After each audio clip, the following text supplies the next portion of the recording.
Belinda. I relocated here from Boston. I grew up in Roxbury, Massachusetts in the housing projects. I completed undergrad at Brandeis University, just outside of Boston in Waltham. Came to Michigan to attend University of Michigan and decided I needed to be in Detroit. There was so much happening in Detroit and so much that needed to happen. After working as a social worker, primarily in medicine, research at Wayne State, I decided to purchase some property.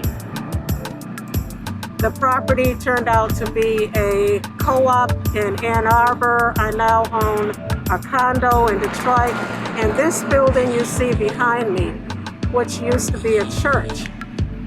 In the meantime, my partner and I had been drinking beer, primarily my partner, a lot of beer, and decided that after we began to come up with great recipes that people enjoyed, why not get a building and sell beer? At that time, this area was in much worse shape, so why not take this building, which looked really bad, and change it into a business? I began to become active in community groups and understood that there were a lot of needs, including the ability to get together as neighbors, to get together as groups. So I purchased 2 more lots next to the building. We began to talk in the community groups, and beyond the need for drinking beer and meeting with family and friends, there seemed to be too many people going without electricity and other utilities. My interest developed from there into solar. Why not I become an example of what solar energy, solar power can do for the community? So I spent quite a bit of money, got some panels on the side of the building, and decided that some of the space inside could be used for workstations and powering up appliances that we use every day. I'm also considering putting some desks on the empty lots with carports that will contain access to solar. You can plug in, hook up, look up at the sky, and chillax.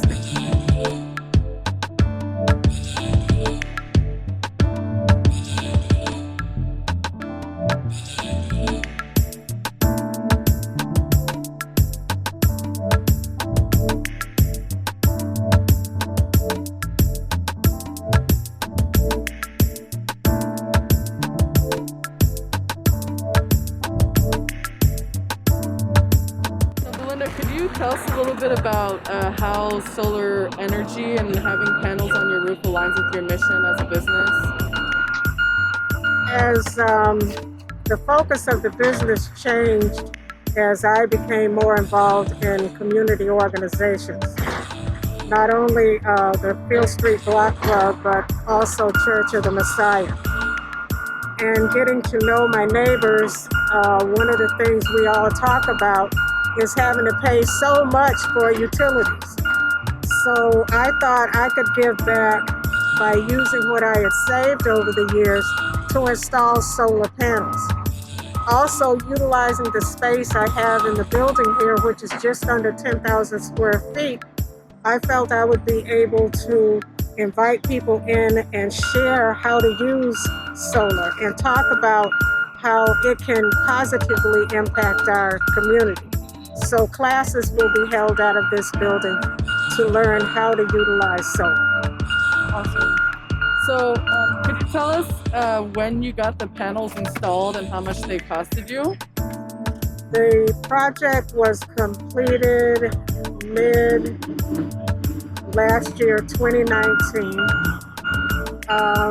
It took from probably October, November of the year before until that point. And the total was $16,000. Okay.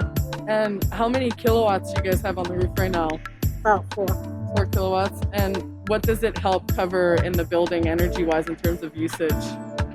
It's electric for that part of the building that's facing the sun and the river. Okay. And how much energy or money have you guys saved since you installed the solar on a month-by-month basis? It comes out to about $150 at this point. Right.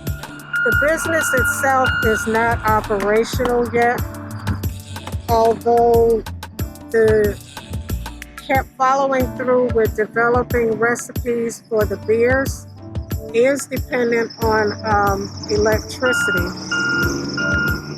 I believe that once we're operational, I'll see a bigger difference. Right now, the difference is using that 150 to go towards repairs.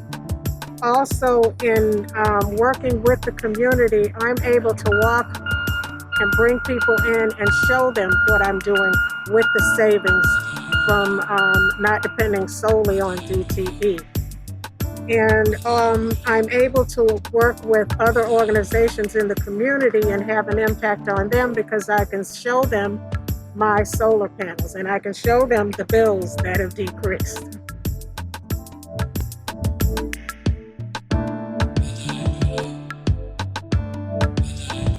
I think as time goes on, the average person will not be able to afford DTE.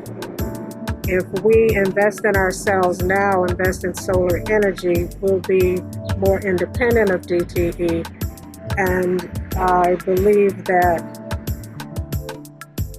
we're just not going to have the resources that we have now within the next 15 to 20 years, period.